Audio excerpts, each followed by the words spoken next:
شروع میکنیم به سوال و جواب. بفرمایید خواهر عایشه محمدی، شما بفرمایید خواهرم. سلام علیکم و رحمت الله و برکاته استاد جان. و علیکم السلام و رحمت الله و برکاته.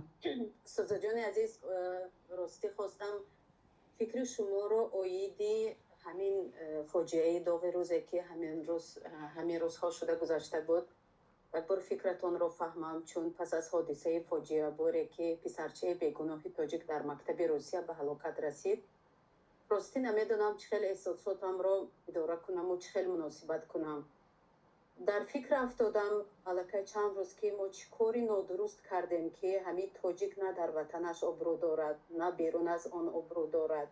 چی باید کرد؟ صبر کرد، تحمل کرد، غضب کرد یا که حقارت کرد؟ چی کار باید کرد؟ راستی در همین مسئله حیران و زار شده ماندم.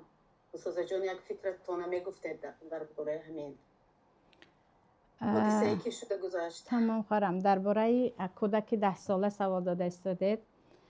بله. درباره قابل جان خطا نکنم نامشون. در حقیقت خیلی گفتید اکنون این را شاید آنهایی که صاحب فرزند هستند و یک بیماری فرزند را دیدن یا مرگ فرزند را دیدن، زیادتر به این جگرشان بسوزد، چیکار کردن را نتوانند. یعنی احساساتی که اون مادری که کودکش را در این حالت دید یا با این حالت از دست داد، یعنی وصف کرده نمی شود. اولا هرچی گوییم هم نمیتوانیم در جای او باشیم، ولی هرچی هست اولا مرگ و زندگی به دست الله هست. آره اونجا قاتل است یا گفتیم آیا اونجا گناهگار است، ولیکن پیش از آن بدانیم که مرگ و زندگی به دست الله هست و کودک دیگر جایش در جنت است. پیامبر صلی الله علیه و سلم در شب معراج کودکانی که به بلاغت نرسیده مردن در آسمان هفتم همراه حضرت ابراهیم میبینند. یعنی برای کودک اونجا از اینجا بهتر است و او در انشاءالله در نعیم پروردگار است. به این باید یقین کنیم. برای همین وقتی کودک میمیرد در نماز جنازه کودک برای کودک دعا نمیکنن، برای پدر و مادرش برای صبر دعا میکنن، چون کودک الکی چی است؟ جای او در جنت است. چیز دیگر برای مادری مظلوم غم دیده دل شکسته که گفته سودم حالت او را وصف کرده نمی شود. انشاءالله وقتی که گفت خدایا بلا از طرف تو هست، تقدیر کودکم است که این گونه از دنیا می رفته است و من صبر رو پیشه می گیرم. یعنی صبر پیشه گرفتن، چرا به سری من آمد، چرا کودکی مرا کشت، مگر من چه گناه کردم؟ گویان این گونه به الله، به آن قاتل نه و به الله وقتی که شکایت نمی کند. در ما حدیث در مسند امام احمد است که وقتی که کودکی به بلاغت نرسیده کشته می شود یا می میرد، به خداوند به فرشته ها می گوید چیکار کردید؟ آیا فرزند بنده من را گرفتید؟ آیا شما میوه قلب او را گرفتید؟ و بنده من در چه حالت بود که خداوند خوبتر میداند این را. و فرشته ها میگویند او ناشکری نکرد، الحمدلله گفت و ان لله و ان الیه راجعون گفت. پروردگار میگوید خانه را در جنت برایش بسازید و نام آن را خانه شکر گذارید. یعنی هر مادری که کودکش را، فرزندش را از دست میدهد و میگوید خدایا من راضی هستم، مرگ و زندگی به دست تو هست، من نمیگویم چرا فرزندی مرا گرفتی، من میگویم من از طرف تو هم هر چی تو گفتی آن میشود و به خداوند شکر میکند و یعنی روکنی و مکنی نمی کند. برای او خانه در جنت انتظار است و این فرزندش انشاءالله شفاعتگری او می شود. اما این مسئله درباره گفتیم آن دنیا بود. در حالت حاضرش چی؟ اولا من نمی گویم مثل یعنی سرود خوانیم و گریه کنیم و چگونه که من وقتی یوتیوب داخل می شوید، یعنی اکثریت مردها در گریه و در سرود و اینها هستند. اولا با گریه کردن و سرود خواندن کاری را دیگر کرده نمی شود. باید این درس باشد. یعنی کشته شدن یک کودک تاجیک در روسیه از دست یک روز برای تمام ما درس باشد که کافر برای ما دوست نمی شود. اگرچه گفتیم روس‌ها هرچی باشن هم از تاجیک خود ما بهتر هستند، روس‌ها به ما جای کار دادن، آش دادن، نان دادن، کافر برای مسلمان دوست نمی شود. در قلب هر یک کودکت ای پدر و مادر مسلمانی تاجیک جای کن. ولن ترضا عنک الیهود ولن نصارا حتی تتبع ملتهم.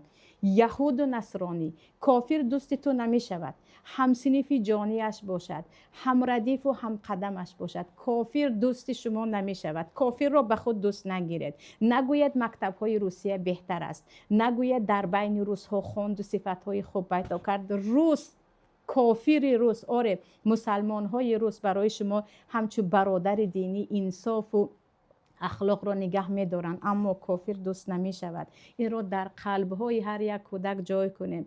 و این چونین حضرت عمر میگویند علموا اولادکم رمایه و سباحه و رکوب الخیل. به کودکان خود تیراندازی را، سلاح به دست بودن را، زد و کشت را، ببخشید زد و خورد را، اگرچه کمی سخنم در اینجا درشتر باشد، و اسب سواری رو، یعنی چگونه جنگیدن و دویدن رو، و این چونین یکی غرق نشود شناوری رو آموزید.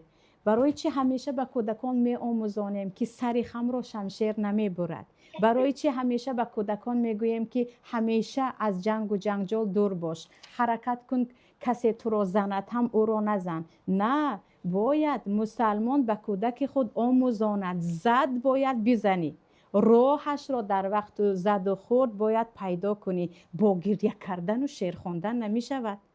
با گریه کردن و شعر خواندن و به این و به آن تسلیت گفتن و به کافر نصیحت کردن نمی شود. کافر نصیحت من و شما را نمی گیرد، چی دختر باشد چی پسر باشد، در کجا نباشد. باید پدر و مادر مسلمان به فرزند خود جسارت را آموزاند. آره کودک است. اکنون والله اعلم هزار یک یعنی چیز را گفته ایستادن که این بود و آن بود، دیگر با جزئیات داخل نمی شویم. ولی فرزند مسلمان باید قوی باشد، از خود دفاع کردن را یاد گیرد، سرش باید بالا باشد، از کسی و از چیزی نترسد، زد باید بزنی، راهی چاره نیست، راهی دیگری را پیدا کنی، سرت را خم نکن. زمانی بود که زمین ما را گرفتن، مردم ما را خادم خود کردن. اگر تو الان در زمین آنها هستی، همون نان دزدیده شان را آمده امروز میگیری، همون خدمت های اجدادانی که به اینها کردن الان تو حقت را میگیری. نگو که تو در زمین اینها هستی سرت باید خم باشد.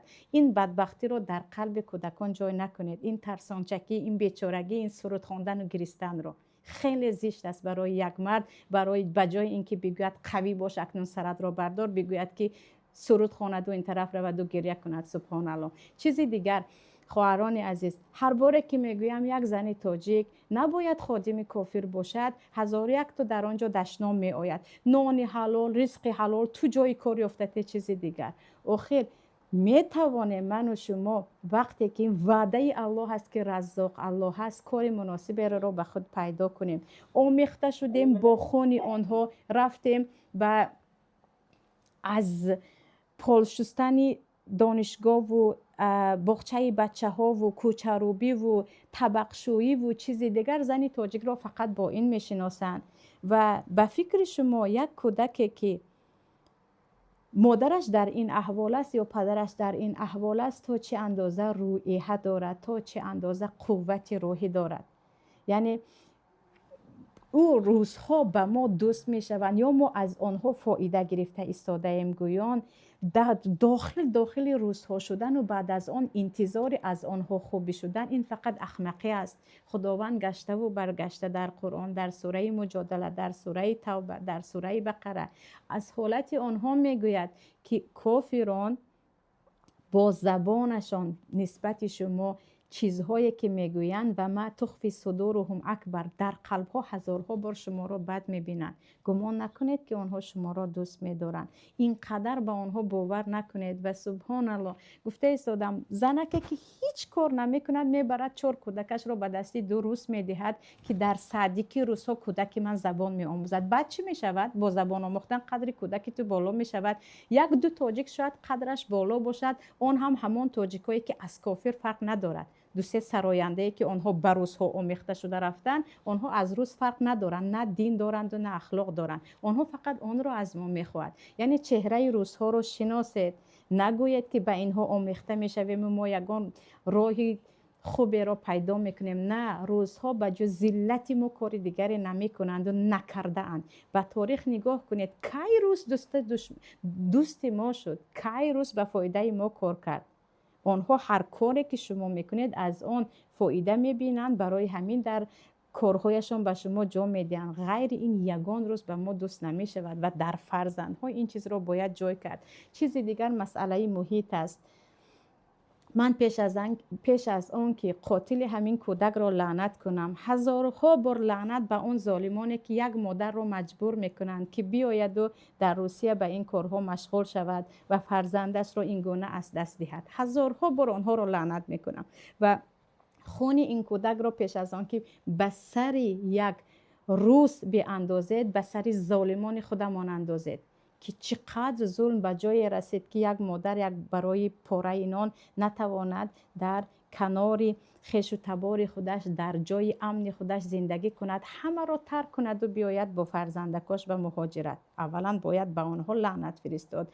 و وقتی که چیزی دیگری که اینجا خیلی مهم است، نقطه دیگر، خواهران عزیز اکثریت مهاجر هستید و برادرانی که مرا میشنوند، بعدن عمر خیلی کوتاه است. عمر خیلی کوتاه است، کوتاه‌تر از آن که من و شما فکر میکنیم.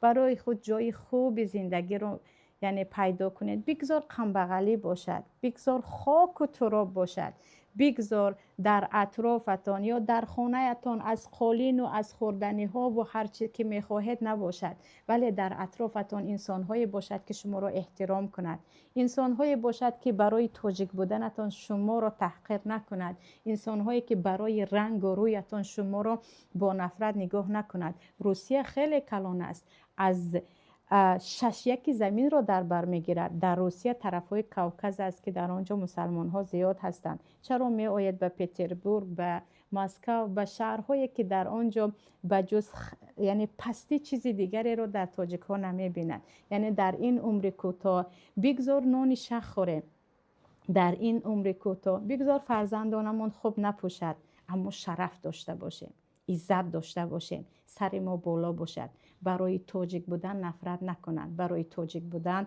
کرد نزنند و این رو پدر و مادر اختیار میکنید و این رو باید با فقط دست کشیدن